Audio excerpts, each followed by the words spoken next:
We'll just put on the back of my head, put, we vote no. Pin it back there, we vote no. Had somebody go, can I just put a sign up? There we go. She's getting the back of our head. I said, we'll just put a sign that says, we vote no. How's your back? It sucks. I wish I could have better. Did you do surgery or no? It's going to cost me about $10,000 at least out of pocket. I did surgery on my foot. It costs us $10,000. No, didn't. Oh no, my insurance cost me and Josh $900 a month out of pocket. And then $10,000? Since Obamacare went in, our insurance has gone up and up. Como Brock. Tell us what you're doing. $1 million mansion in Hampton. Million is like 20 million.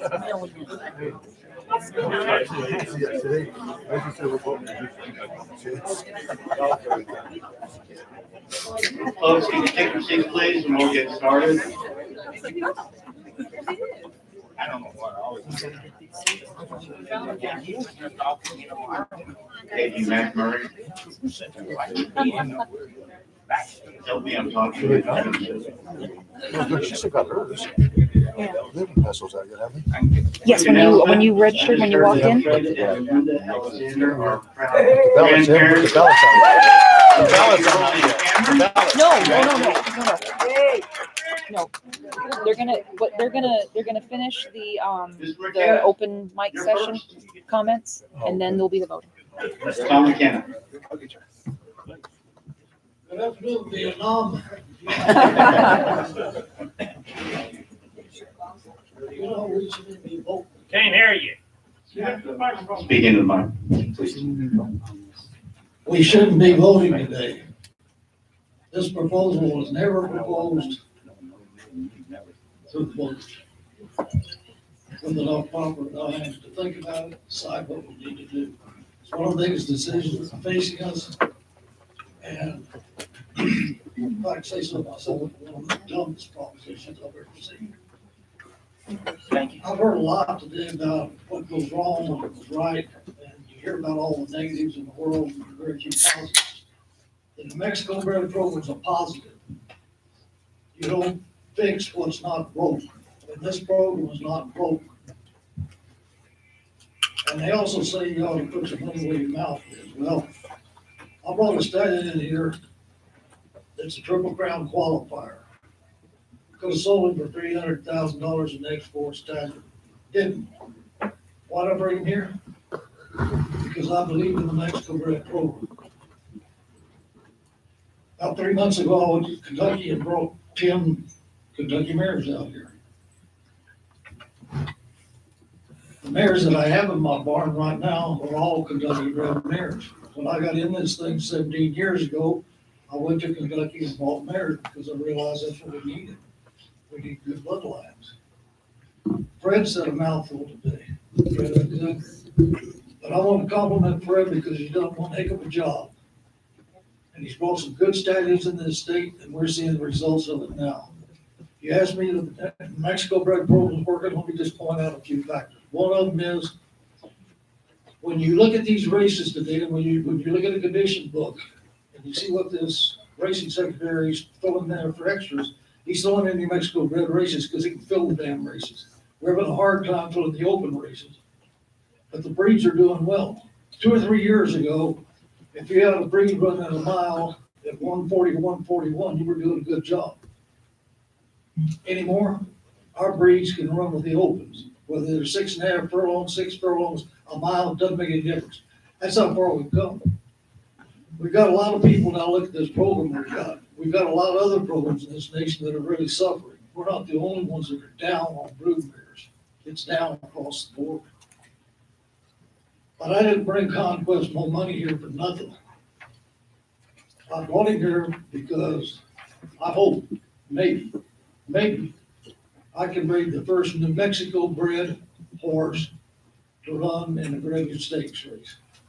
And I think it can be done. I believe that much in this program. My barn right now, I'm running about 50% New Mexico bred, 50% open. But believe me, there's a big future in New Mexico bred racing in this state. And this disaster that's been proposed here, which not even the board up there can agree on, and we're asked to come here today and vote on this thing, this is beyond ridiculous. They polled this whole group sometime back. By the way, that stuff I got, well, there was minutes of the last 2 board meetings that I've gone through, and I can state fact and fiction, the whole deal. But they did poll everybody, and the vote was 60-40. No, nobody wanted this. And yet they bring the thing back now and say, hey, get in here and vote on it.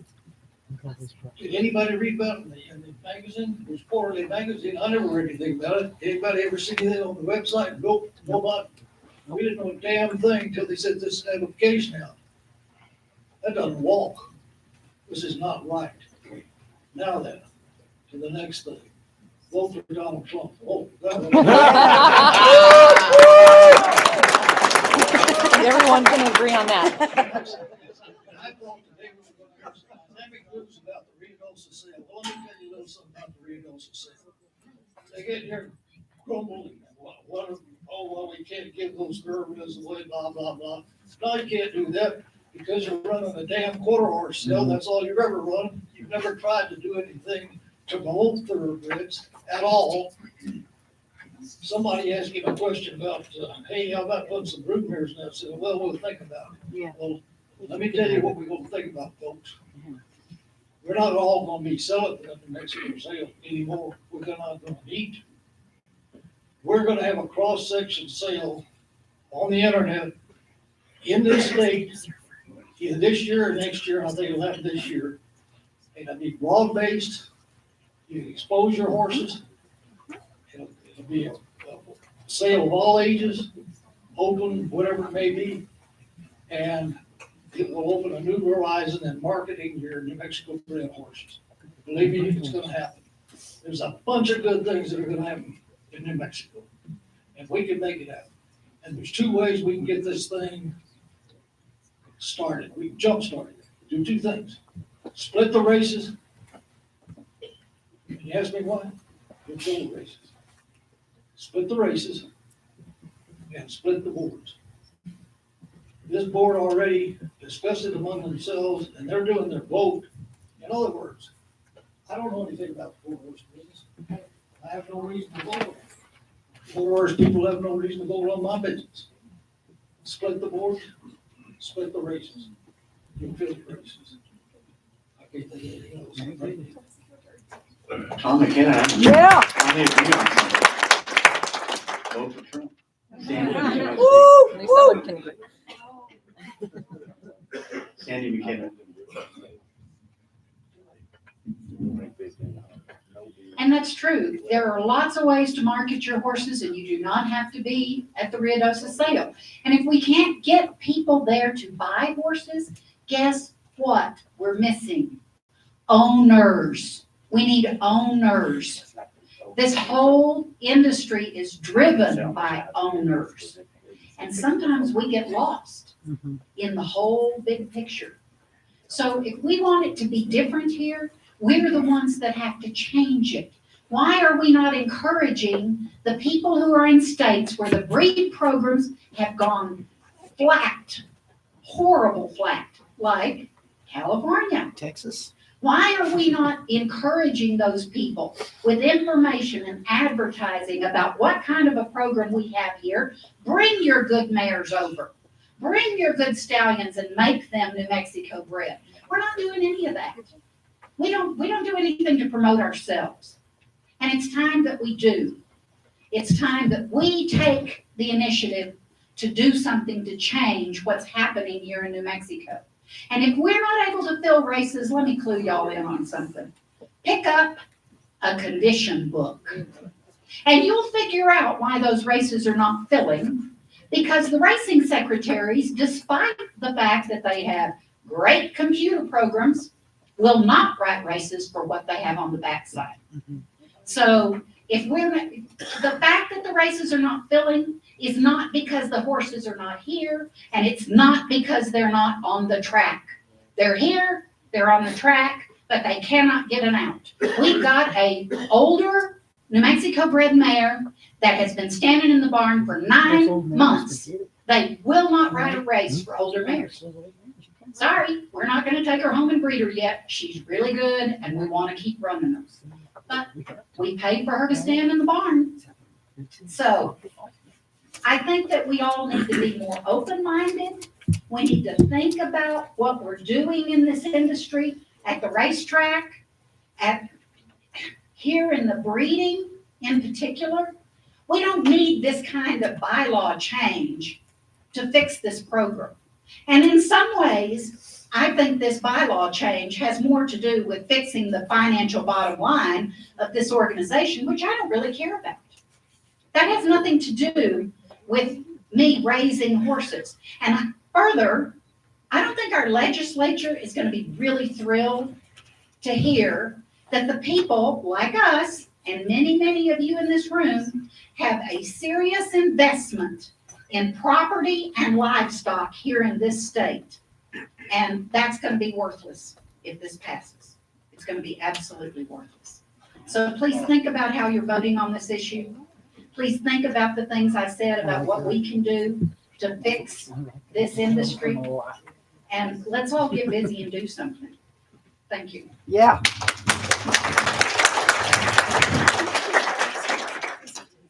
Cake too.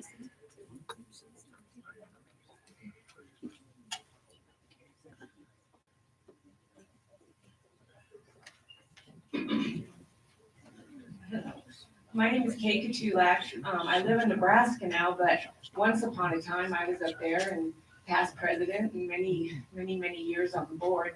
And I've since moved away, and I feel like that's given me a perspective of the program here that I love so much. And I've moved to Oklahoma, Nebraska, Iowa, and they have open breed programs there.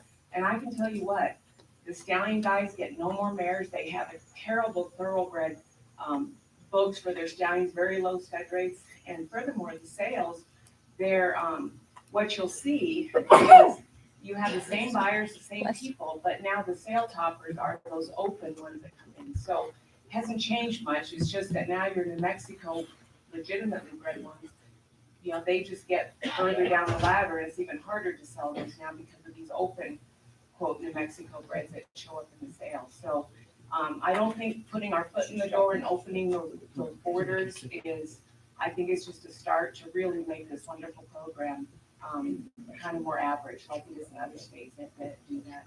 Okay. Thank you. Good job. Yeah. Well, I think you've already heard enough from me. Greg Green.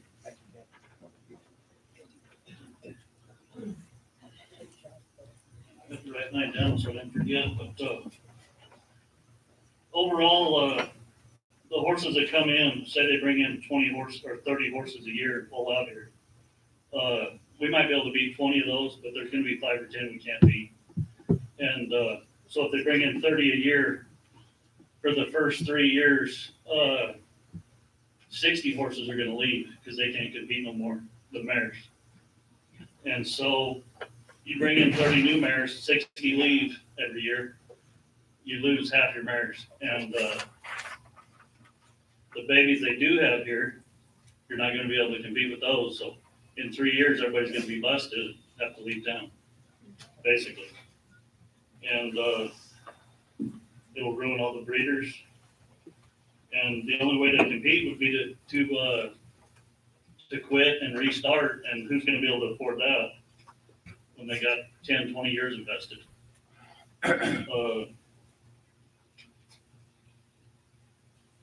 The sale values, the horses that bring 50 to 100,000 at the sale, they're gonna bring 5 or 10.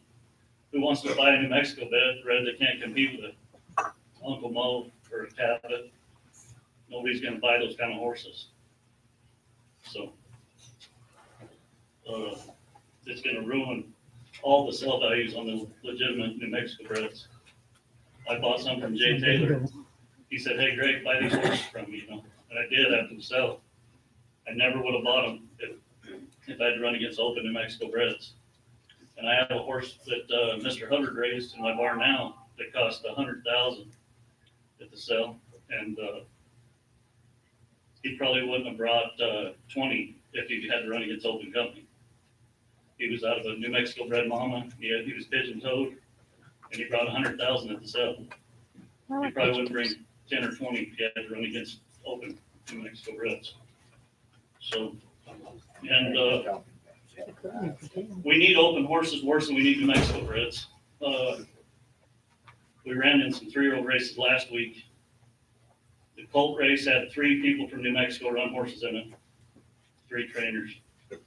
The filly race had 5 trainers run horses in the 3-year-old races. And there's nothing stopping the people to go buy mares now to breed here. I don't know why they would need special incentives to go buy a mare. Nothing stopping them to go buy a mare, bring back and breed here. They can do that now. I don't know why they need a special advantage to get a special bonus to have to go buy them a mare.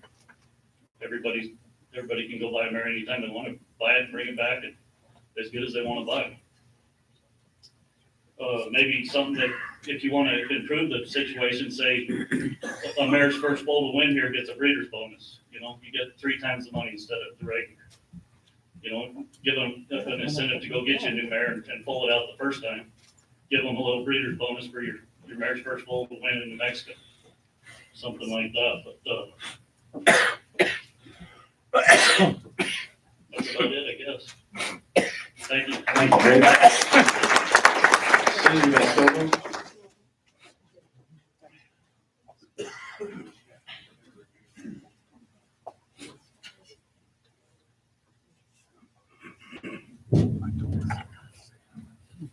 I oppose this proposition. I think all it does is make sure that breeding farms in our state are destroyed.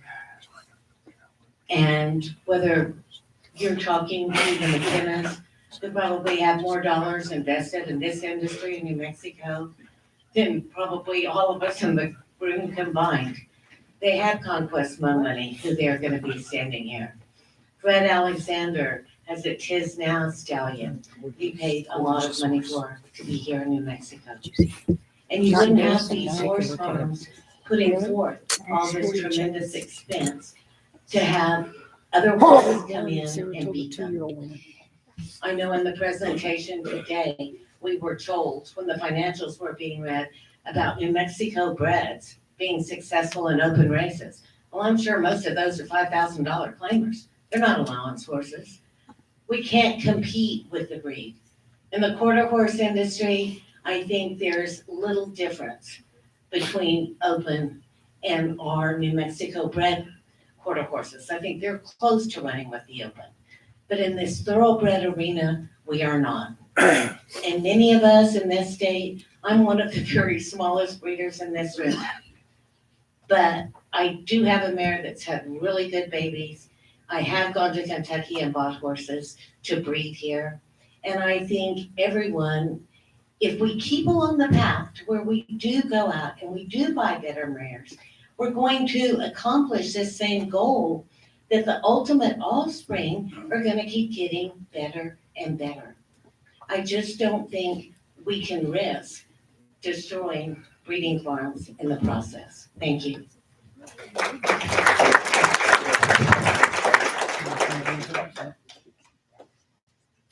Thank you very much.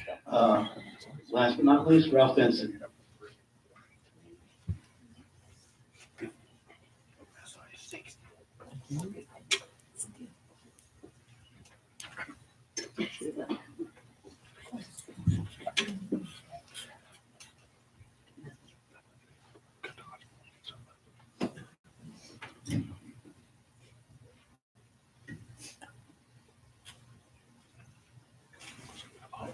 Hi, I first want to take the opportunity to apologize for having to resign from this board this last April. You guys voted me on for another 2 years, and unfortunately, higher powers said you need to resign. So I did. I also want to thank this board, which is a fantastic board. And I don't agree with the comments that have put this board down about what they bring forward here. if you read the bylaws, it's their duty to bring forward those ideas that someone has, and put it before this membership. And it's your duty to vote on that. And you can vote yes or no, however you want. That is your opportunity here. It's not to blame this board one way or the other. And I would hope that they didn't all 12 agree with a proposal and that they were split. I just have a few comments, and to tell you the truth, I don't really care where this vote falls. It seems like it's going to fall in the no category, and that's perfectly fine with me. It was an idea brought, but where are your other ideas on how we increase the number of thoroughbreds in the state? We've heard today that it's a national problem, and that's true. It's a national problem. But it's a problem in New Mexico, and that's the one that we need to deal with. And Ralph, sorry to interrupt you, but just to state that so far this month, January, I've received 16 new mares on the farm. Some open, some in foal to Kentucky stallions, some in foal to California stallions. So there's 16 new mares that have come onto my farm in the last month. They've left the California program. They've come back because we got a good program. Ralph, please continue, I'm trendy now. because we have a timer on Ralph, Fred. but you said I got extra time, right?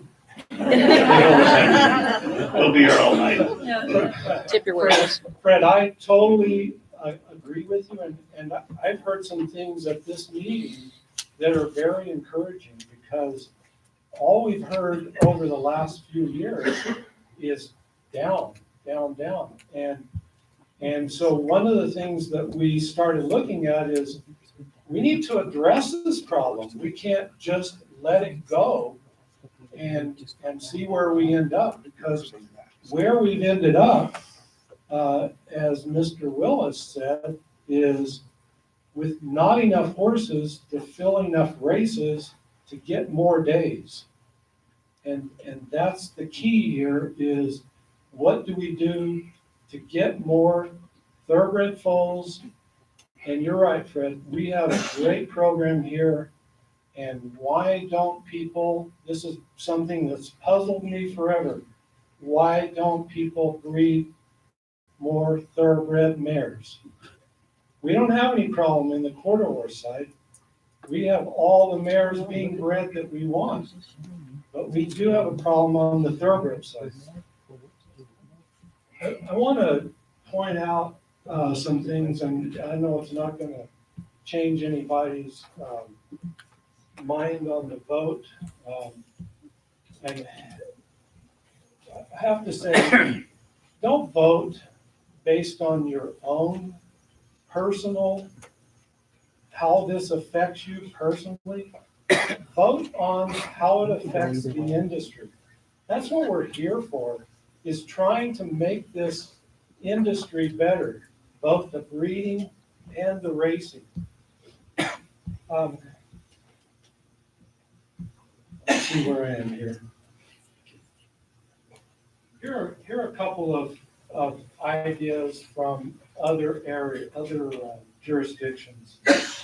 See if this applies to, if this sounds like New Mexico. This is a quote. There are many reasons to be optimistic. Year over year for the last decade, the state bred program has grown in every key performance indicator. Our horses have routinely performed in more open company races and are winning stakes around the world. We have a mare population that is evolving for the better based on quality, and our family lines have improved year after year. The commercial marketplace could not be stronger for our breeds in every cell. Does that sound like New Mexico? No. No, it's not. This is from a state, a jurisdiction that has looked at how do we improve our quality, how do we improve our numbers.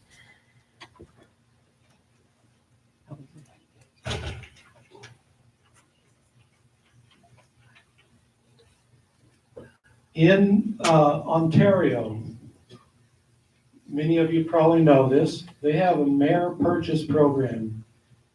Eligible applicants will receive 50% of the purchase price up to a maximum of $15,000 through the Thoroughbred Horse Improvement Program for each mare purchased.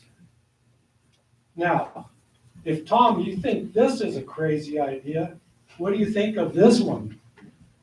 But do you know why they're doing this? Why do you think they're doing this? Why do you think these other jurisdictions are developing programs like this? I think it says it in the title, Thoroughbred Horse Improvement Program. They are trying to improve their program. We heard earlier about what the founders of this organization meant for when they created it. And the Breeders' Organization has been around since Mary filled me in on the date, 1961. I hope you can all agree that the landscape has changed over that period, and that any organization has to change with that landscape. Can everybody agree on that? You can't just stay the same. So the arguments of no change just don't fly if you want your organization to move forward. I'll leave you with that. Again, I just wanted to throw some things out there for you to think about. I don't really care which way it goes. Vote your conscience. Thank you, Ralph. Okay, that's our final commenter. Sorry. Sure. Jay has a couple of comments. Just a couple of comments that were made. One was separating the breed, the two organizations. I want everybody to understand, when we got to gaming, the state legislature dictated that the horse breeders, because we are a registry, would issue out all the money. We were the ones that control, that are stewarded with giving out the awards. It all comes through us because we register both quarter horses and thoroughbreds. And that's all in the statutes. How much we do, how we do it, everything. So trying to break this organization into two would probably kill them both. Because you'd have to go back to the legislature, they'd have to reappropriate how they divvy that money out and how much we get. And God help us if it was a year when the state funds were down, because they would be wanting to take some of the money that we now get. So I think trying to split the organization would be a very difficult and probably a losing deal. The other thing that came up was, why aren't we advertising our program? Just so you know, in the past 3 years, we've spent $188,000. The association has promoted the New Mexico bred program. We have advertised in all the adjoining states. We have advertised in other magazines. We issue our magazines, our website. We really work hard trying to promote New Mexico racing and breeding and still stay within our budget. I think in 3 years, that's over $60,000 a year that we've spent advertising, trying to get other people to come into the state. Okay, we're gonna wrap this up. I took my name off the list, but I'd like to say one thing, please. Okay, come to the microphone, Mike.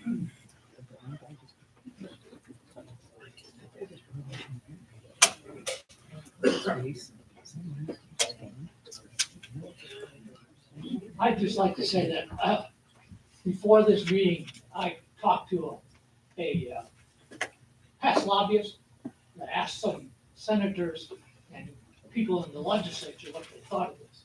Now, they didn't know anything about it.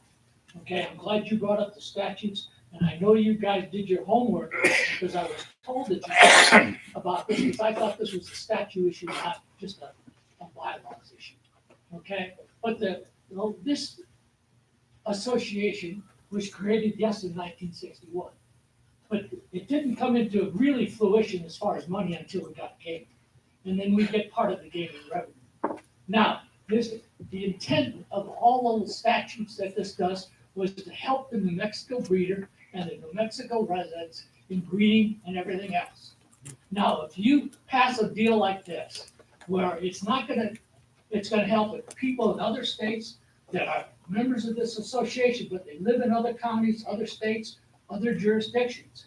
What's to prevent the legislation, because this is not the intent of this association's program to give it to out-of-state people. So what is going to happen if we pass this law and it goes back to the people in the legislature, and they decide maybe when they do need money, that they're gonna hit into our pot because we make rules like this. So that's just something to think about when we do things like this, because the intent and specialty of this association was to promote New Mexico breeding, New Mexico people, small, big farms. That's what it was for. And Bill, if you have something you want to add, that is truly we need to wrap it. I was the one that promoted this thing to begin with, and it doesn't serve me at all, except that maybe we'll be able to get some horses without, like, you guys have to enter 2 horses every race to get it to go, Mr. McKenna. That's not good.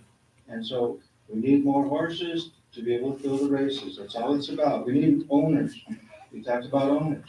How can an owner go into the sale and find a horse right now? They can't. Where are they gonna find a horse? Where are they gonna find a mare? An incentive for new people to come in. This isn't for the people that are already breeding and all that, like me. I wouldn't benefit at all from this.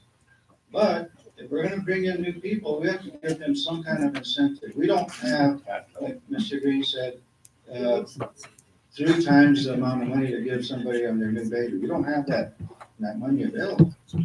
It's just not there. The other thing that you said that wasn't true was, they're gonna come in and take all the money. Well, the same program exists in California. California Cup Day 2 weeks ago, there was probably less than 10% of the horses were represented by Kentucky Stallions, and none of them even hit the board. And so it didn't really change. They weren't dominated by Kentucky Stallion horses. It didn't happen. How long has they had that program? I don't know, but it's been in for 5, 10 years. I don't know exactly, but it exists. Kentucky bred or sired. I mean, California bred or sired. California bred includes a horse that comes in out of Kentucky, a stallion from Kentucky. That mare has to rebreed in California to make it It would be smart to look at. eligible. Greg, It would be please. smart to look at Greg, years. you had your So, chance. I'm Be just, respectful. I'm just gonna rebut a few of the things that people are saying because it's not. And then the other thing that was brought up by Sandy was that we're not encouraging people from California to come here. We had no money to do any of those things when I came on board. This board is very existing. They come in every We year. didn't have money for advertising. We've done a lot of things. You said you didn't care whether we had money. How do you expect us to advertise without money? We have to have funds in this organization to be able to do some of the things that you mentioned. It doesn't come for free. And so some of the things I'm gonna rebut about what you guys say, because it's not just it's not what you're thinking. I'm not here for myself. And like Ralph said, these people up here are donating their time. We're not here for ourselves. And this proposition, Mr. McKenna, was brought up. You kind of contradicted yourself. You said we already had a poll. So you knew about that poll a year ago. This is nothing new. We presented it again at the Ruidoso meeting. We talked about it. Nobody said anything. So we put it on the ballot. So it wasn't anything new, it was something that's been talked about for over a year. And so that's the end of my rebuttal.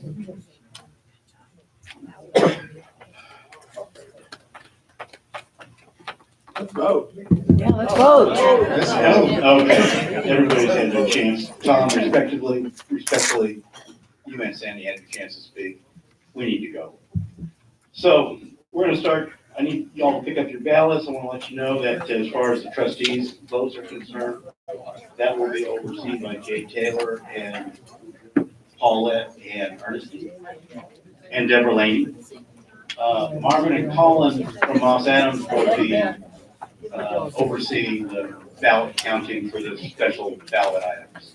So if you all would form an orderly line, please don't mob the table. Pick up your ballots. And then I've been asked to tell you, please don't fold them once you've voted, but lay them flat in the trays when you're finished.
Okay,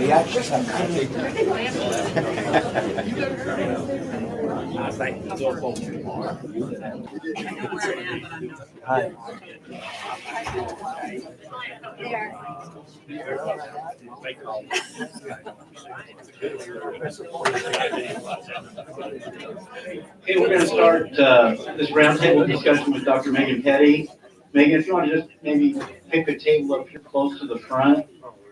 Dr. Petty is with Tularosa Equine Clinic, really sharp veterinarian, and she's gonna offer tips on taking care of the newborn foal and your mares. Anybody that's interested, I would encourage you to kind of gather around Megan. It's an informal deal. She can look you in the eye, you guys can ask questions. And we're gonna do that for roughly 20 minutes, okay, Megan? So anybody that's interested, please come up to the front of the room. There's always something to learn. She doesn't bite hard.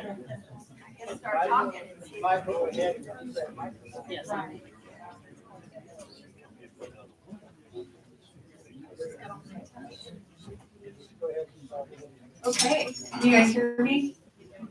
Anybody, if I'm talking and you don't want to listen, I'm sorry. But, so my name is Dr. Megan Petty. As Mr. Gontrap said, I'm the Associate Veterinarian at the Tularosa Equine Clinic down in Tule. I've been there for almost 4 years.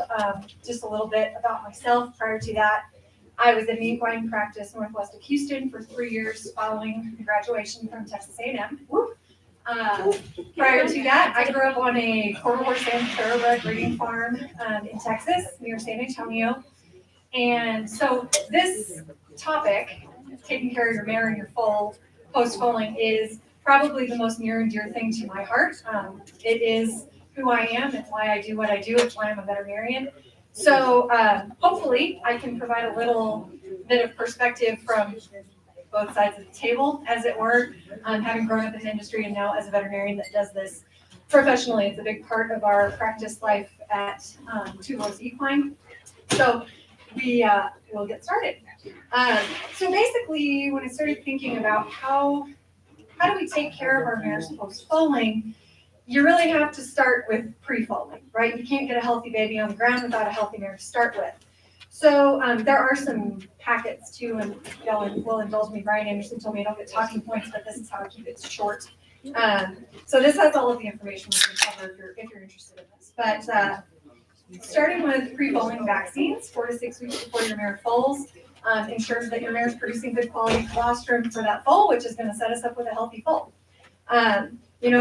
It's pretty nice, and Zoetis is not funding any of this, but there's a vaccine now that has rabies, Eastern Western encephalitis, tetanus, and West Nile all together, called the CORI-Q vaccine, and then a flu rhino shot.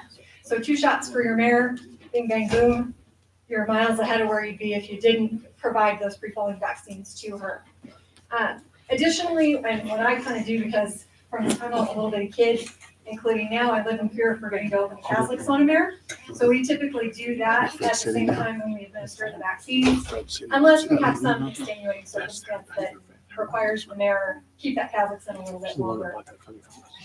And, simple things here. You're going to hear me say this a lot today. Set yourself up for success. That's where we're starting right now with kind of that pre-foaling period. So having a good spot for your mare to foal, having a safe place where she's not surrounded by all her evil herd mate mares. And, make sure that you've got somebody there that knows what's going on, that you haven't attended foaling in any way possible. Because you can eliminate a whole lot of disaster if you've just got somebody there that's knowledgeable and at least can say, this doesn't look right, we need help. So the post-foaling kind of immediate aftermath of the excitement, one of the primary things that I stress to people to really pay attention to is that we've got the baby on the ground, everything's gone well, Lord willing, and that mare gets the placenta out. So you'll hear me talk about this in a little bit, the 1, 2, 3 rule, but we want the mare to have the placenta out in 3 hours or less. And if we don't have the placenta out in 3 hours or less, that's an emergency. Doesn't matter if it's 3 a.m., that is an emergency, and I tell people, call me, that's what I'm here for. Because your mare is going to be at a really high risk of developing laminitis from endotoxemia if she holds onto that placenta too long. And I have seen mares carry that placenta to 3 hours on the dot, and people walked her into the clinic, she dropped it on the ground, and the next day had 104 fever, and we thought we were going to lose her for 3 days. So, I mean, it's, you know, well, 3 hours. It's a real deal. And while we're talking about the placenta, it sounds strange, but hang on to it. Save it. If it's nice and cool, stick it in a feed sack, put it by the door, let your veterinarian take a peek at it, because we can actually glean a whole lot of really useful information by taking a peek at that placenta. You know, no, this doesn't look right. Maybe we really need to be paying attention to some things on this foal.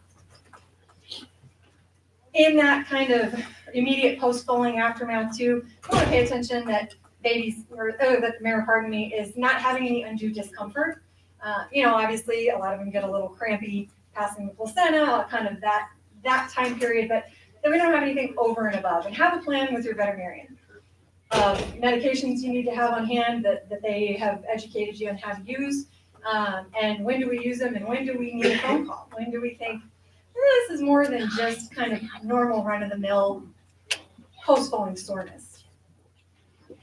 The other thing that we as a clinic really encourage people to do, I do with my own mares, and I'll back up just one step. My husband Brian and I actually have our own place near Tularosa.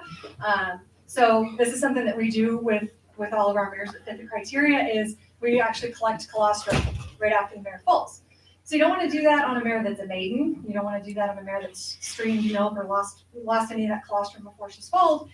And you don't want to do it on a mare that's had issues previously, like with NI, neonatal isoerythrolysis, conditions like that. But mares that have had foals before are really good candidates. You know, that liquid gold goes a long way. Maybe you don't need it for this foal, but you might need it for the next one.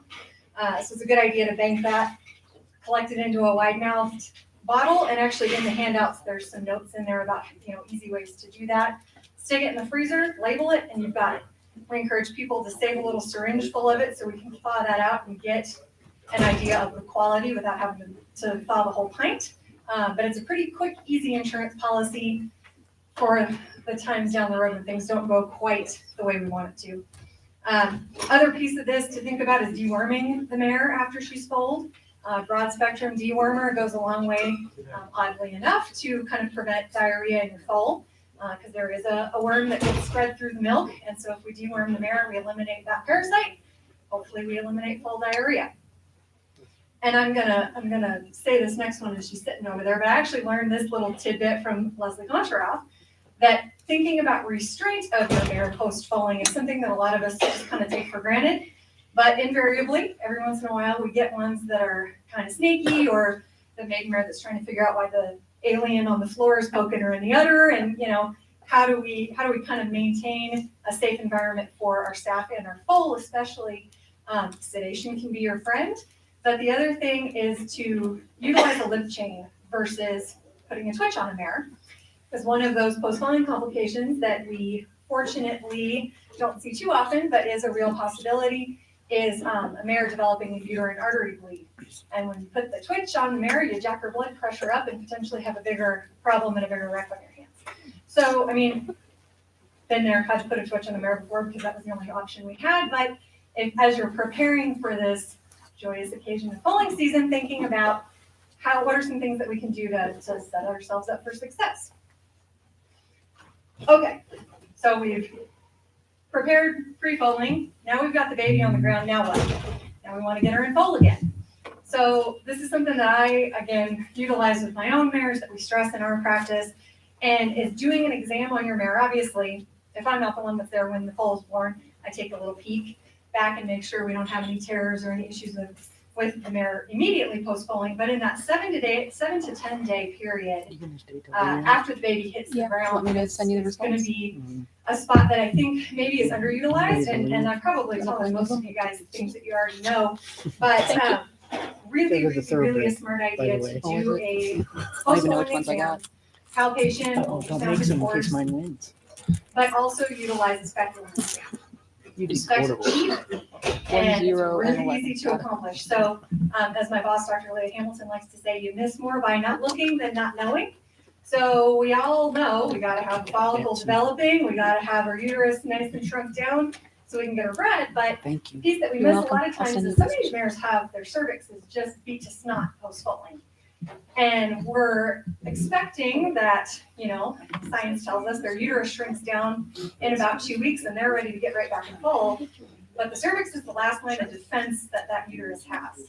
And the cervix has to close down all the way in order for the mare to maintain the pregnancy. And so if it's bruised and swollen and really inflamed, it's not gonna be competent, it's not gonna close all the way, and we're not gonna get a pregnancy out of the deal.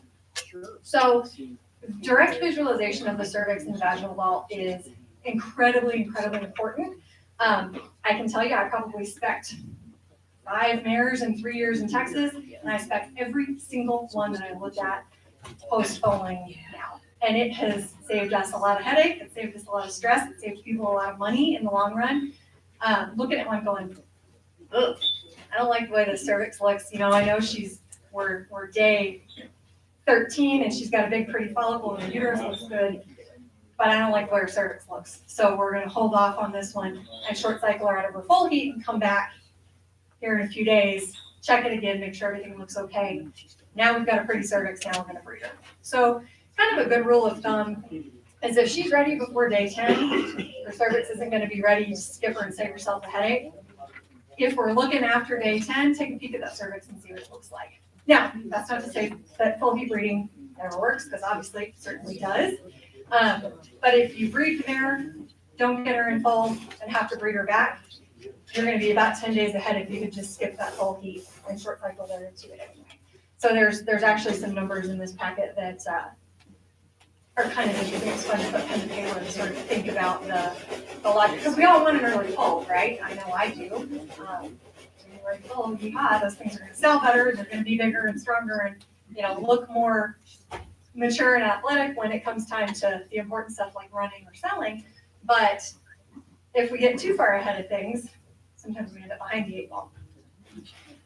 So are there any questions about the mare care? I mean, that is a whirlwind fly through it. Yes, ma'am. Just one, you mentioned that you trank them when they're agitated, real super agitated. It won't do anything to the contractions or anything? So that's a really good question. And I'm actually glad you said that because I skipped over this part. So we talk about utilizing medications and the question was, does sedation do anything to the contractions? So the sedation really won't. Non-steroidals like Banamine, oh, she's crampy, let's give her Banamine. That'll really slow things down. And we try to encourage people not to give them any pain meds until the placenta's out. I mean, obviously, right, sometimes it's like, we're gonna do something, she's getting kind of crazy, but kind of a nice, easy little dose. We call it a mommy cocktail in our practice, like xylazine and acepromazine is a nice little combo to just take the edge off, and a lot of times they'll continue to have contractions. You know, you can also have the addition of things like oxytocin, and I'm not gonna stand up there and tell anybody, here's how you gotta do the medication. That's a conversation for, you know, your farm manager and your program and your veterinarian, but you can definitely kind of mitigate those things while still having safety be an important piece of it, because the last thing we want is a baby or somebody getting creamed because the mare's just. Any other questions about the mare stuff? Dr. Petty? Yes. What's your protocol on rhino vaccine? How do you control them? As far as for the mare, the 5, 7, and 9 month rhino. So I've used the Pneumovork K, we've used the Prodigy both. I don't think in my hands I notice one being better or different than the other. We use predominantly just the Pneumovork K when I was in Texas, and we use the Prodigy quite a little bit here. But yeah, so the question is about the rhino vaccine in the mare, and so we encourage people at 5, 7, and 9 months of gestation to vaccinate your mare with one of these commercially available vaccines, and that is because the typical rhino that we all think about as such just not actually creates abortion situations in mares.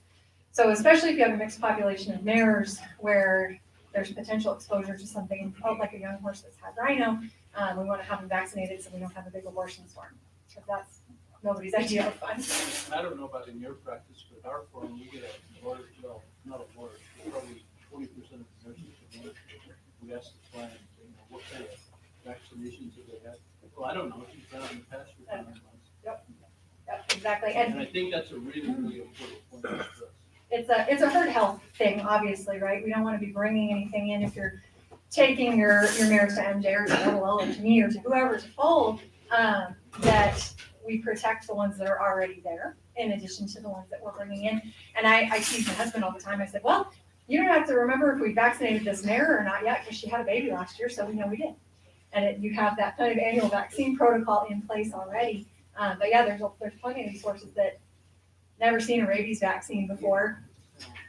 But unfortunately, it's something that we deal with on a kind of not real, thank goodness, not real regular basis, but we do have rabies in the state, and they're out and about in the wilderness, turned out the pasture, they're exposed. So it's good protections for the mare and the whole herd, and especially the bull. Yes, sir. How do you handle with aggalactic mares? Ooh, good question. So mares that aren't producing milk. So one thing that we really encourage people to do is, if we have fescue in our pastures, if we're lucky enough to have pastures, to be sure we pull them off sufficiently early off of the fescue, because that will contribute to some dystocia issues right back, as well as a mare that's not lactating. A product that I really like a lot is Equidone Gel. It's a domperidone oral paste that you can give. You give it for 5 days. Typically will get them jump started pretty nicely. And I've had a couple of mares that I went, come on, do a little bit more, but in my hands, most mares respond really well to that. Any question? Yeah. So there's another page in here that I have had the really good fortune of being able to contribute some articles to the New Mexico Horse Breeders magazine. And there's a page in this packet about dystocia. And I think I would be remiss in talking about taking care of your mare post-foaling if we didn't talk about just briefly some of the issues that can occur during foaling. Dr. Hamilton and I were talking earlier about the percentage of mares that will have a dystocia, and it's, knock on wood, it doesn't seem like it should be this high, but 8 to 12% of all foalings will actually have some sort of a dystocia associated with it. And it may be something as simple as, they've got their vented flex at the fetlock. That's a pretty simple solution. Just something as severe as a foal being sideways transverse in the uterus. So, we having a little bit of an understanding of what's our goal, right? Obviously, there's 3 goals with any foaling, and that's to have a live mare, a live foal, and preserve the reproductive integrity of that mare so she can have another foal.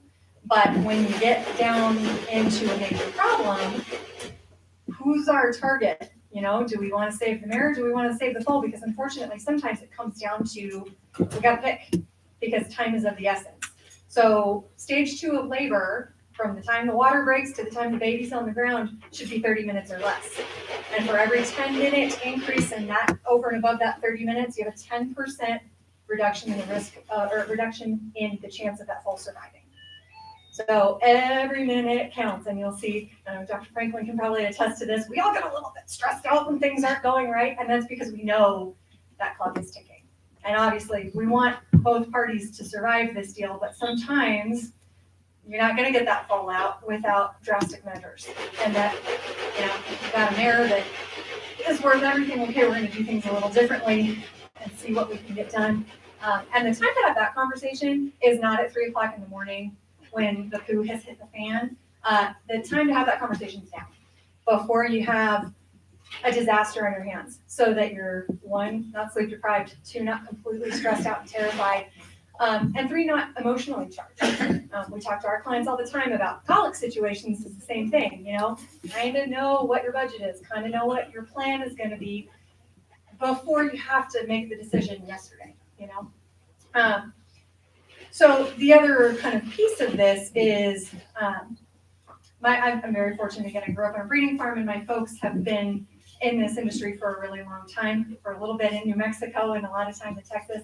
And I would say that there's bias, right? There's nothing they can't handle. But it wasn't until just a couple years ago that they had their first, what's called a redback delivery. And that's another one of those, if you've got somebody who's attending your foaling, to be kind of paying attention to and aware of, we all think of the pretty white bubble.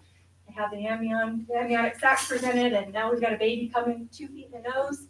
But every once in a while, you get the placenta lets go all at once, and you get that attachment where it attaches to the uterus presenting first.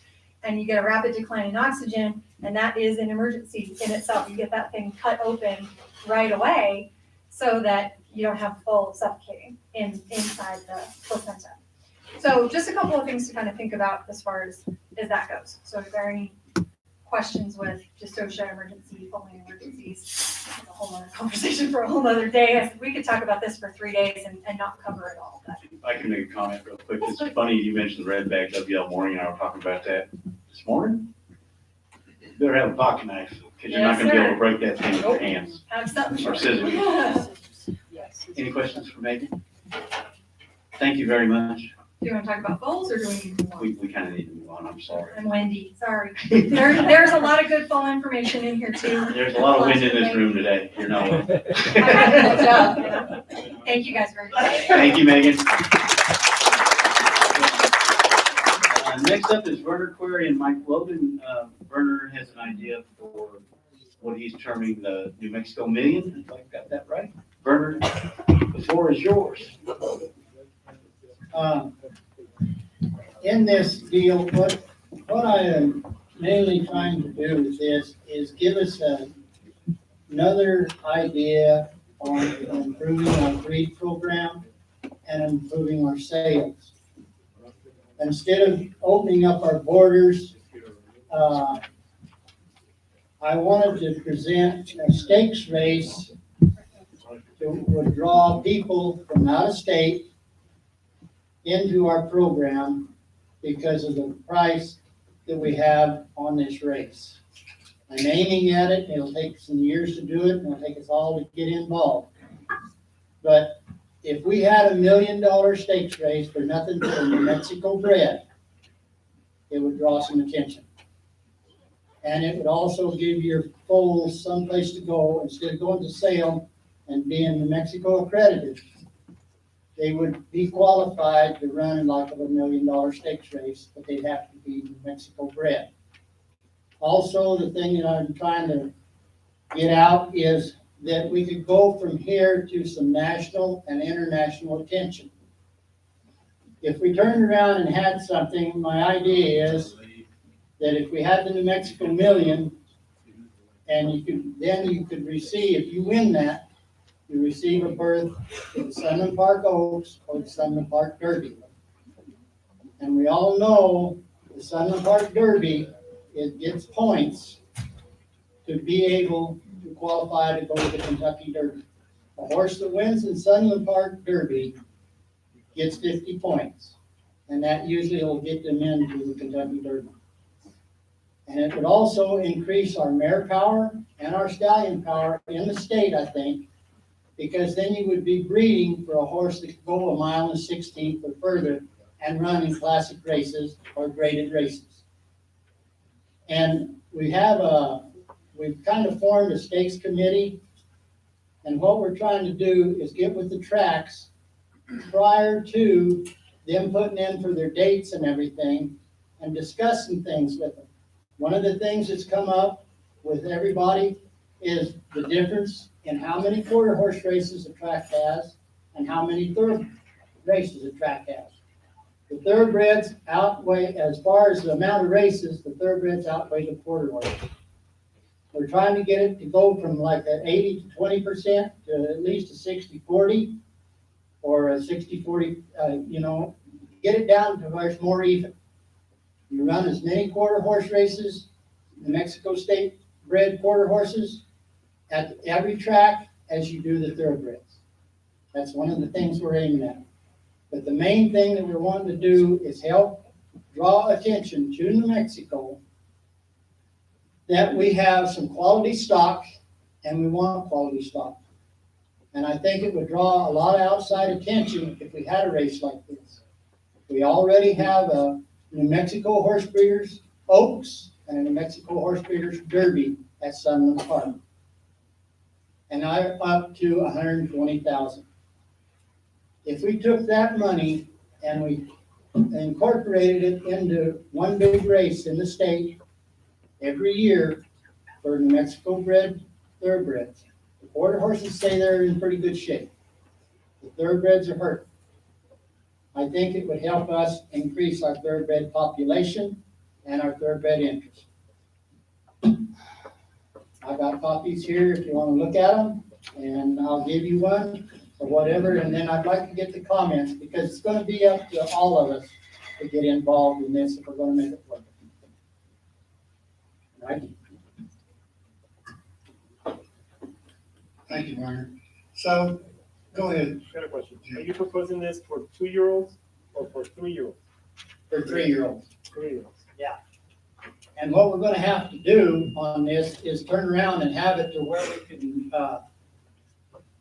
have it early enough of the 3-year-old year where they would qualify if they win this, and we could get an automatic berth into the Sunland Park Derby and the Sunland Park Oaks, that they would have time to get from one race to the other. How would you qualify? Would you have like trials like you do with 4 horses? Yes, yes. And I can give you a copy of this and you can look at it and see what you think. That'd be good. I'd like a copy. Yeah, somebody like, if you'd like a copy of it, take a look at it. This is for thoroughbreds.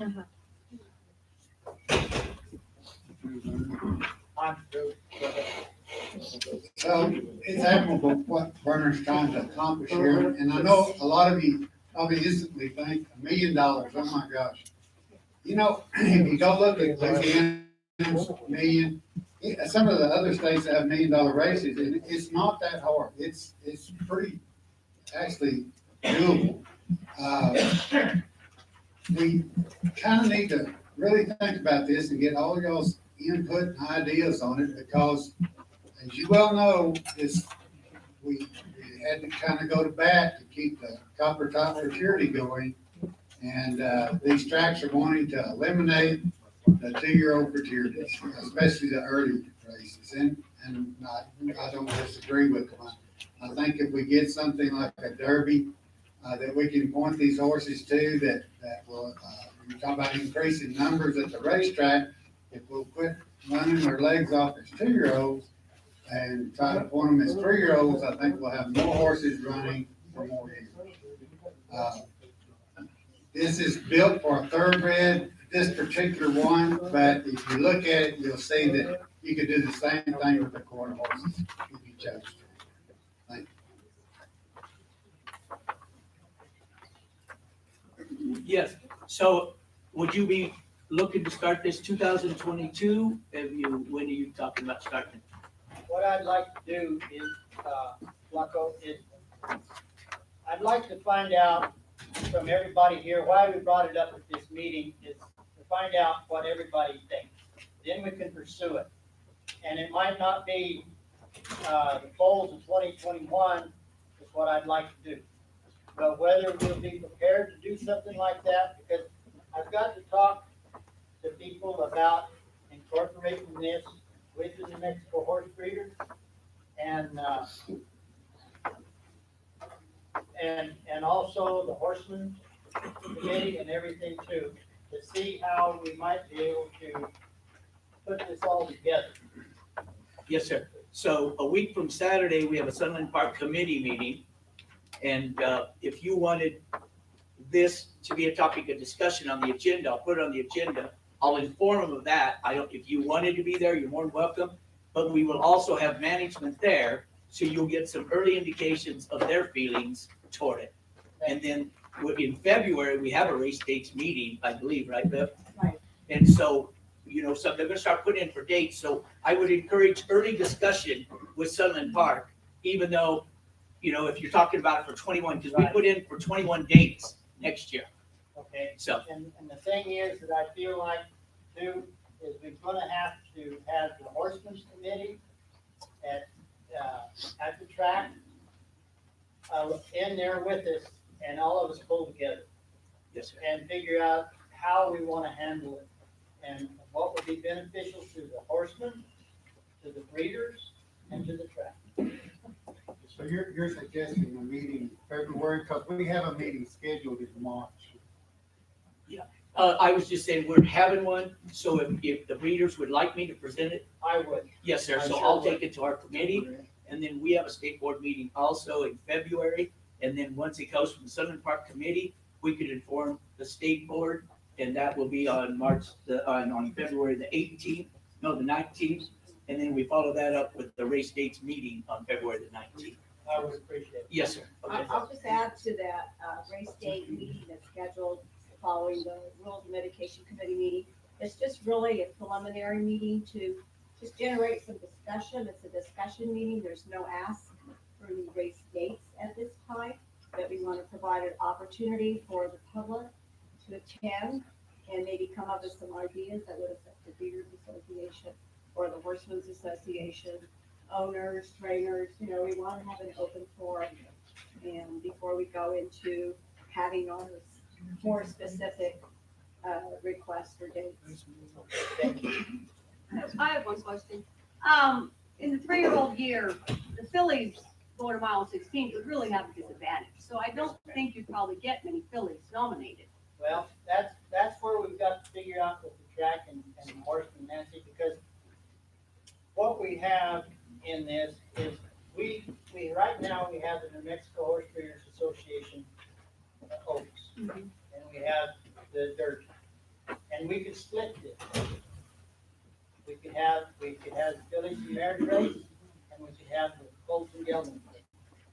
Yeah, I mean, yeah, I just don't think anybody would say, oh, I'm going to nominate my filly to have fun with the boys going to mile 16. No, it doesn't happen. But the main thing here is if you look at this, we're going to have to get the breeders involved, stallion owners, and mare owners. Because the way I've got this written up and the way I'm thinking about it, your colt or your filly would not even be eligible unless the dam or the sire were both nominated. Then the sire, the thing is kind of goes back to the old lineage idea. The sire, once he's nominated, he has to be nominated annually instead of like the lineage. When he's nominated, every one of his prodigies are eligible to be nominated to this race. Werner, how did you have any idea how many would have to participate with stallions to make this go? Well, I don't know. Did you get a copy of this? Yes. Okay, if you look at that, I've got it broke down on how many stallions on the right-hand side. On the bottom. Okay. You're saying And yeah, and then you've got, this is one of my first ones here. If you had 50 stallions that nominated for 5,000, that'd give you 250,000. So we've got over 200 stallions in the state right now, is what they're saying. And I think you've got more mares than that. And 2,500 for your mare, then that'd give you 120,000. 20 foals nominate at 3,500 apiece. Yours is going to be different that you're looking at right there because this is my original deal here. But this just to give you an idea of what I was thinking. Okay. That'd give you a total of $445,000. And the possible of combining the New Mexico Derby, which now instead of being 100,000, it's 120,000. And also the New Mexico Oaks is 120,000. You put that together, that gives you a pot of $645,000. And so then you got to come up with late fees and see if the track would put anything into it, and see if you could find other sponsors. And that you'd have to come up with $355,000. That would give you your $1 million pot. And in the first few years, if we decided to go with something like this and try it, you probably wouldn't get your $1 million deal. But I think you could work toward that. And I think it would bring a lot of interest to our state and to our breeders. One idea is to check out Pink Buckle, Ruby Buckle for their Yes. racing And and how they're structured, because it's a big deal. And well, it's and Deborah lady gave me that information. And that's where some of this comes from. Because the thing is, that everybody says, well, I don't want to nominate my stallion for 2,500. I don't want to nominate him for 5,000 for sure. You see what these people are doing there? When they nominate one of their stallions, it's not like this. It's way above this. right. But their pots are really big. Yes, and that's where your pot should be, and that would draw a lot of outside interest in joining our program. This is a question, maybe for the thoroughbred trainers in the room. Is going to miling at 16 early in their 3-year-old year, isn't that a little far? No, oh, Go ahead. okay, Kathleen G. You've worked up to it. In other words, we currently have a 2-year-old at Hobbs, which runs the first week of December going a mile. And so then you get probably one more race and then you go a mile 16. So we currently have a mile 16 New Mexico Breeders' Derby. It runs the same time as the Sunland Derby. They run on the same day. So no, I would think a mile 16 is just fine in their 3-year-old year, not their 2-year-old year. I think it's a little early at Hobbs, even though it's only 2.5 months early, 3 months early.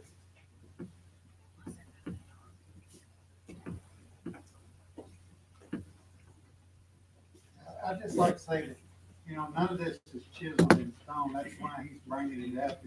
We need everybody's ideas. And I'm sure there's some people in here that can tell me for sure, but is Albuquerque the only track that has a 7 furlong chute? Yes. Yes. Okay. So we're constricted on our distance. We have a tendency to jump from 6 or 6.5 to a mile. And we picked Sunland Park because Sunland's got some races that they have kind of alluded to that they would like to get rid of. We can roll that money over into this race. And, plus, the media coverage is already kind of in place. Set. But it's all over, that's why he's bringing it up. We just would like everybody to pitch in and throw out their ideas out here and let's see if we can do something. And if you are gonna do 2 turns, then you have to go a mile 70 or a mile 16, because a mile, you can only run 10 head because of jockey safety. So you wanna run where you could get a 12-horse gate. Yes. So make sure it's a mile 70 or a mile 16. And the thing that I'm trying to do with this deal too, is to figure out where even if the dam and the sire are nominated to this, that the colt that even runs 12, his dam and sire are going to get an award as far as money goes. And if you look at that thing, when you get it down there, Flacco and Nancy, if you look at it, I've got it broke down to where everybody, we're not all going to have a horse that's going to win. But having the majority of people that nominate for this race getting part of it back is going to be important to them. The smaller trainer, the smaller breeder. I'll just read you part of it and we'll go from there.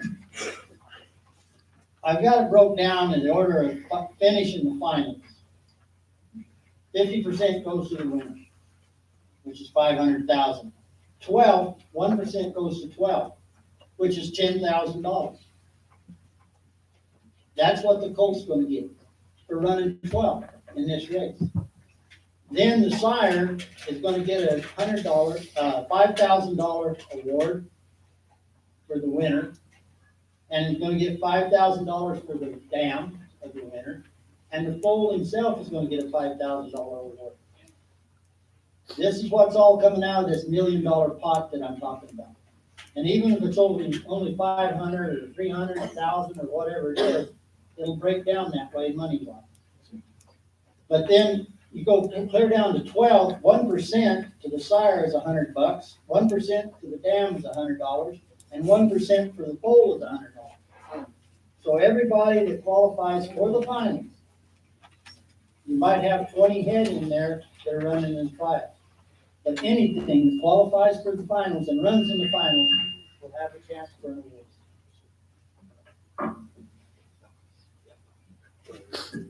And my main thing is to try to get our association, keep it growing and bring in interest to where we will grow, and we'll get better mares and a better stallions to be able to run this distance. And if we ever had one here, and I know a lot of you don't remember a horse by the name of Bold Eagle, but he won the Arkansas Derby.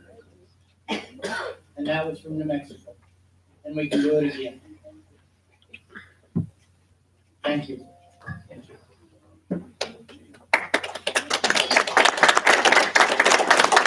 Thank you, gentlemen.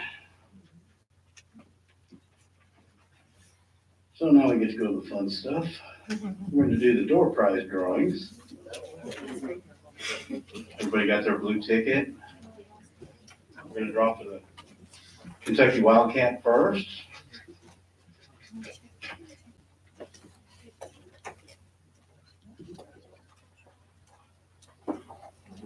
Okay, the winning number is 018504. Sandy? Okay. Actually, this is Pam's ticket, but I'll take it. Okay, congratulations.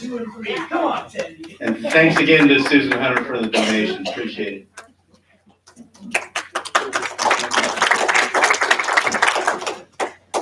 Okay, now the quarter horse, Jet Black Patriot.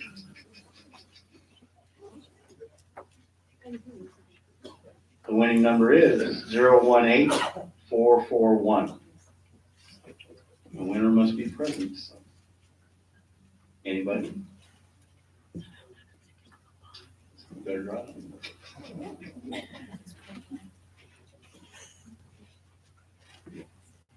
018460. Of course, it's got that. Yeah.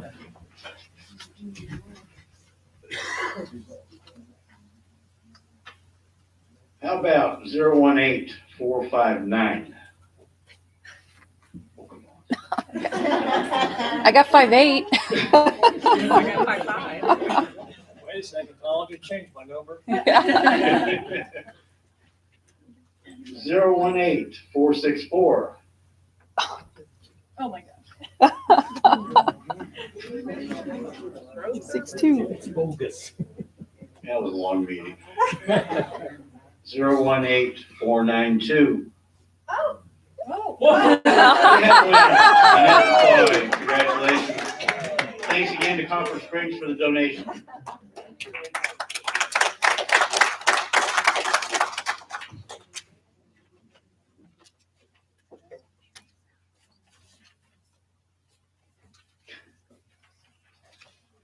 Okay, next we have a belt buckle presentation for our outgoing 2019 trustees.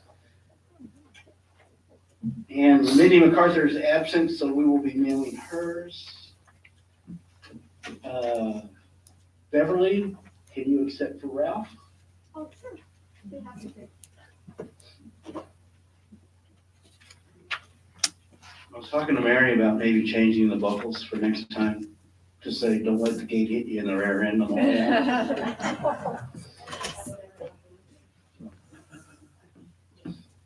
I know I should have worn myself.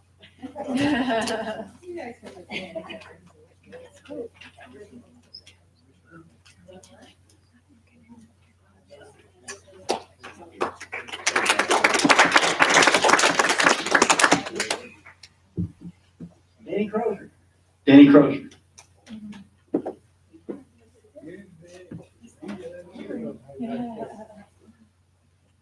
All the bad kids sit in the back of the room.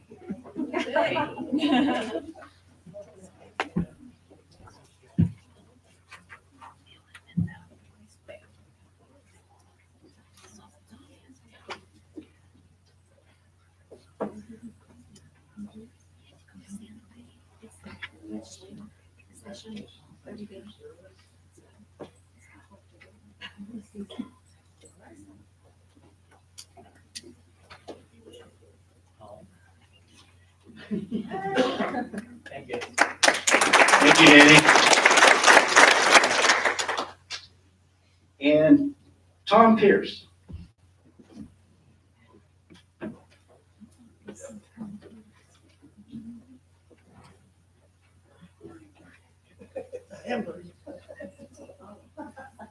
Tom. Oh, you got his? I want the one with your name on.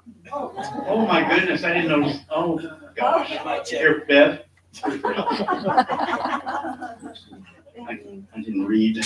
I'm skimming like my wife always says. Good thing you were observant.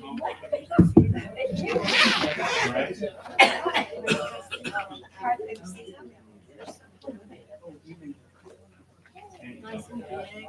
Thanks, Tom. Thank you, Tom.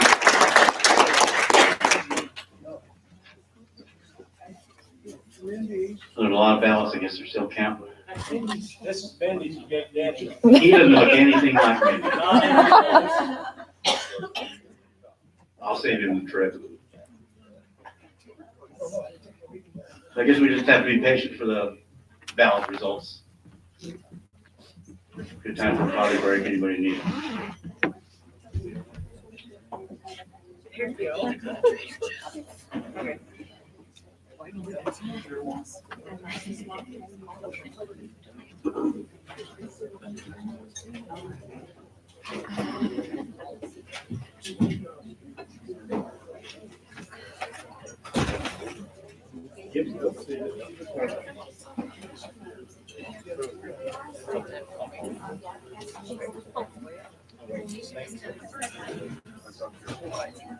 I don't want to see the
Wait a second. Okay. I got to the road and we don't have a shoulder back.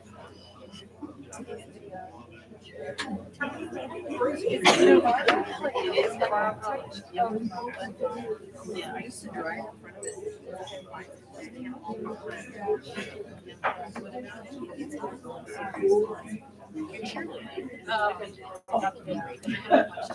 It's good.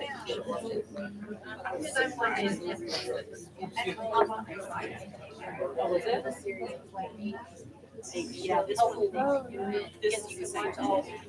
Yeah. It's a train wreck.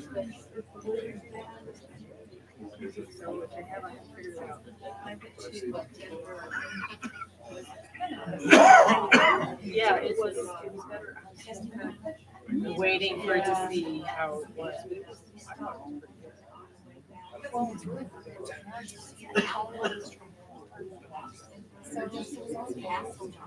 Oh my goodness.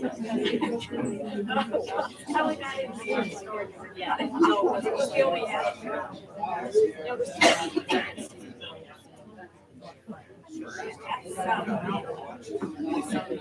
Several hours.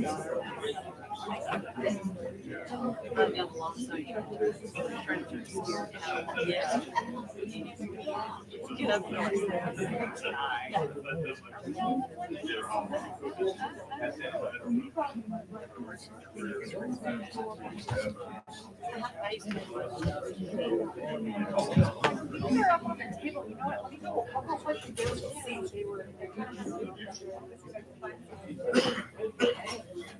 Yeah, it's just, where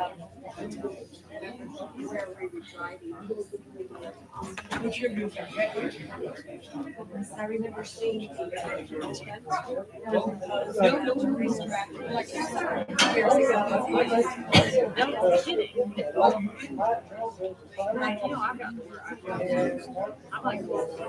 I know. Yeah, it's career.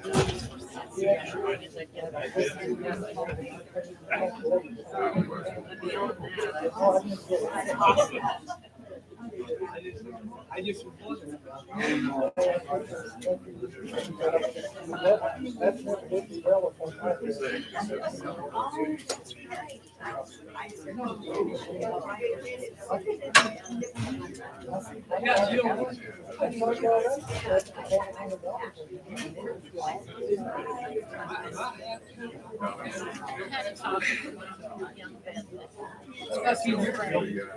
When I was back there, I think.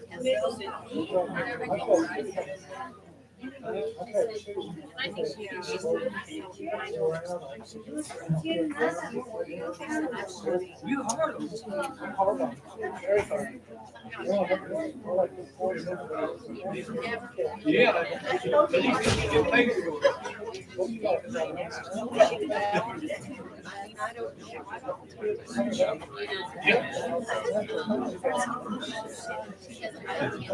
Oh my gosh. The things that come up with. Is that?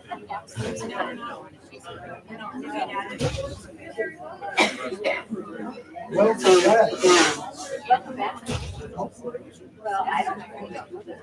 No, I don't, but that's not good speaking. That's not speaking for it. Thank you very much.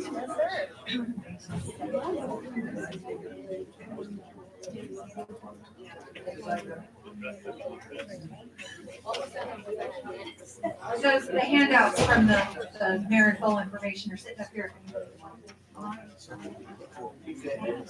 Yes. Yeah, that's a good idea. It's hard to get there. No, we've been through that.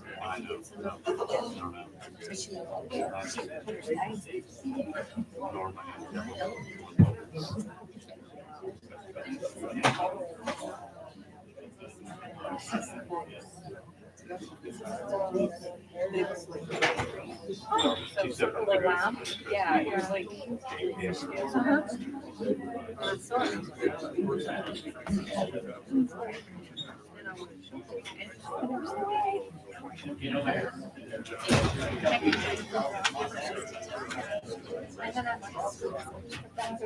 Oh, yeah.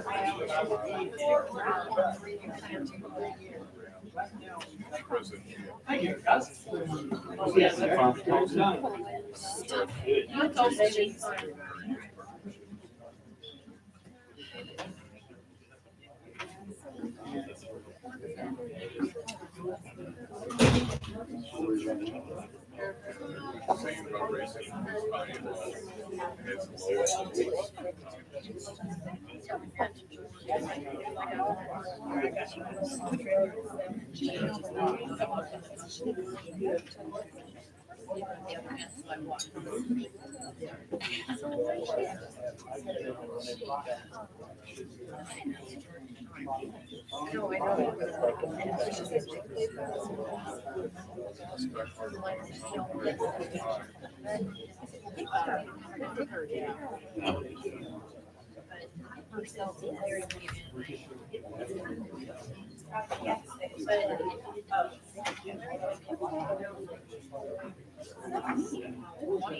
I would do it different.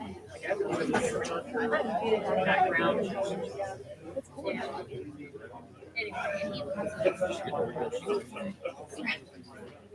This is retarded.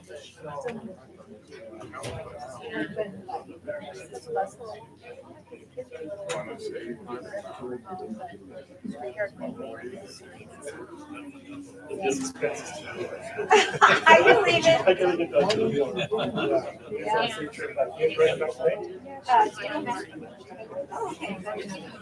Well, I've been in your issue. You remember Mary? Mary worked with.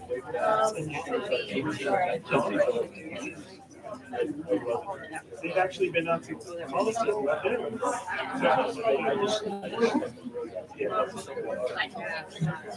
My oldest son was just. Mary was.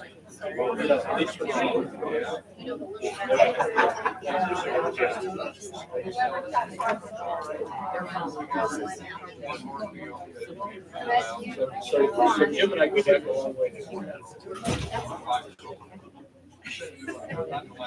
You take care of your. No. He said that.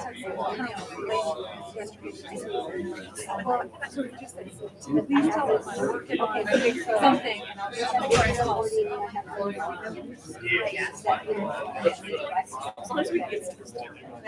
Tell them I'm still working on calls.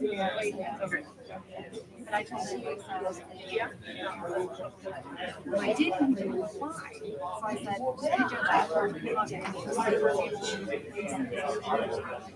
I know she was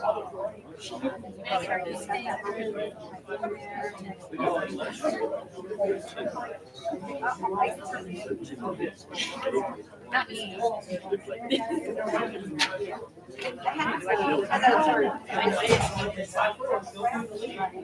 Oh, yeah. That's her normal.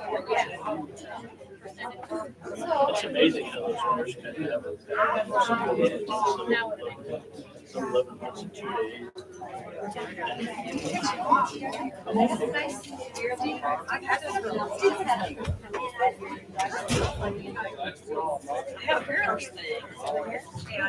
They just didn't take. Some years. Yeah, I know. I have a ball. And you? This thing. Your eye. Yeah, so far we really haven't. You know, it's a tough year. That's where I realized it has start rate. You had every excuse. But I knew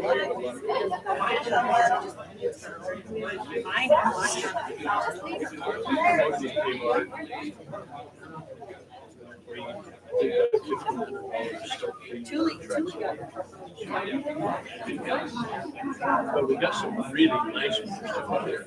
We got some.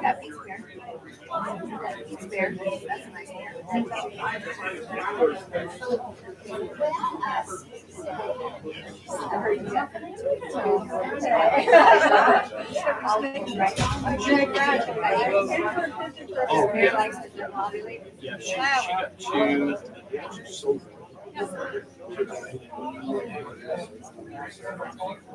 Yes. Yeah, she did it later. She had to pretty much had a can, but all you had to do was mark it on it. Count it. I didn't know what we were talking about. She had to print it, but she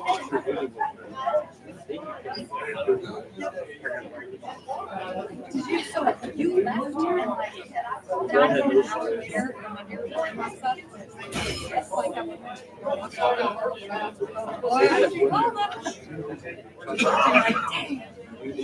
So.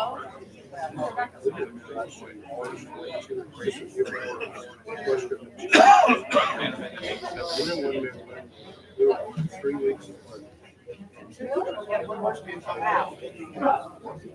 We had one this year.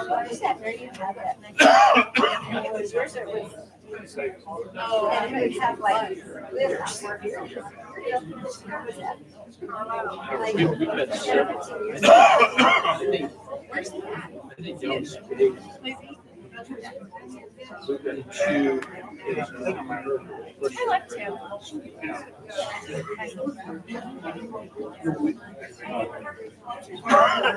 Bobby's got the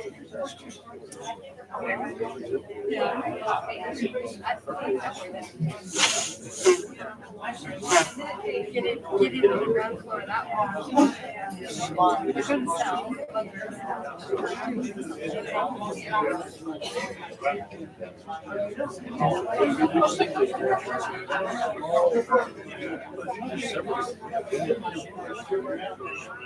Every time.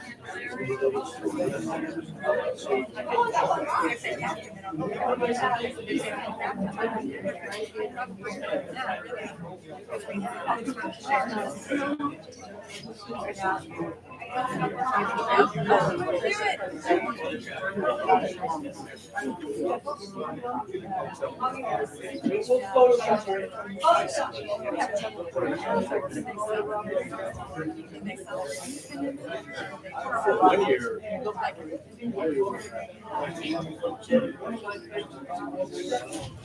Yeah, you can start making phone calls and making friends.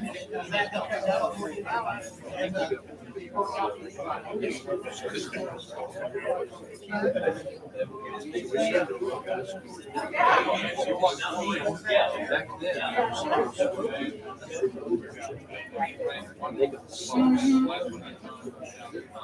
they actually put three in there, so this 5 of them. One of the ones that sent us. She had all by the same style. You know, they did really well.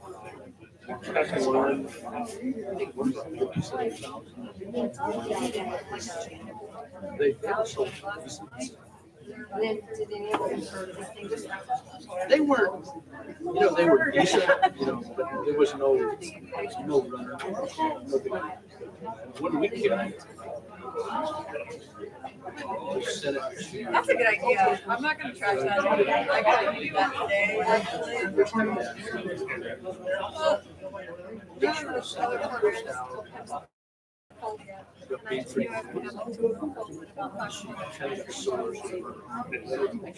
They did, but he'll do it tonight, because I didn't sleep last night, I was all,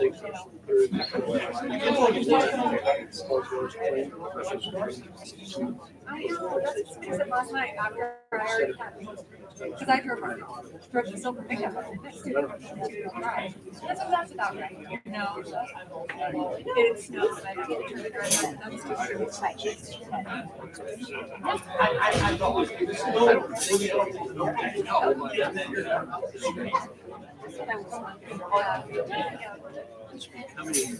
Got to get away from it.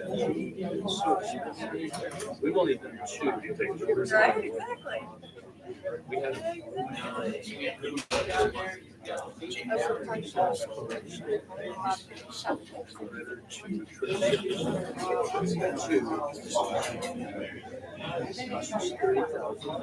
Right. by the time we got done.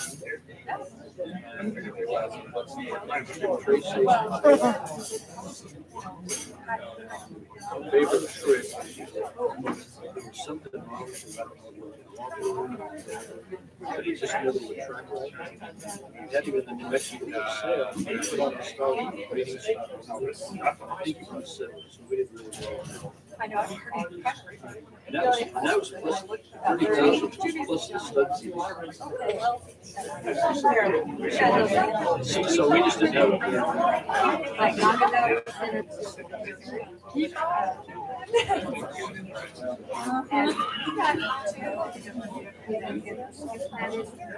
And one of my foster was just a couple blocks from and the next one.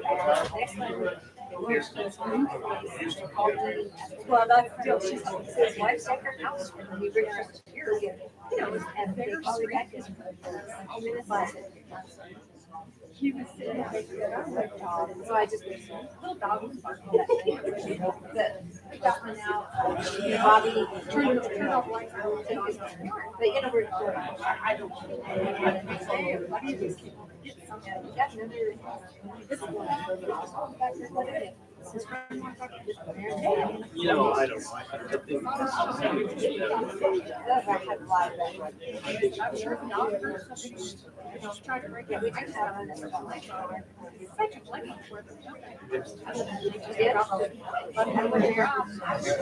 Oh, I said, okay, where are we moving to? Let's do 2 years. we lost the first bumper, 4 inches off the truck. Yeah,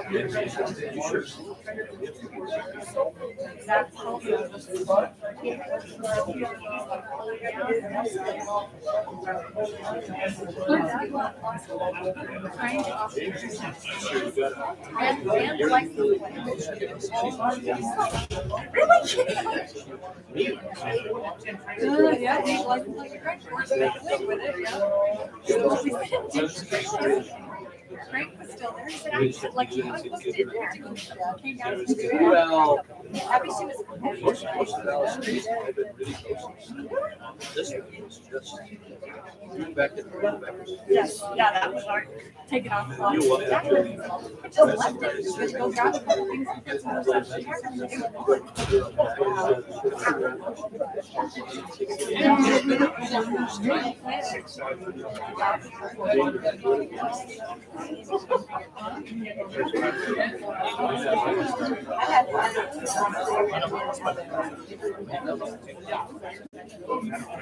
And I've never had this happen.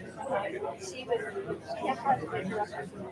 Like, just get her and sit down on her and get her, and she just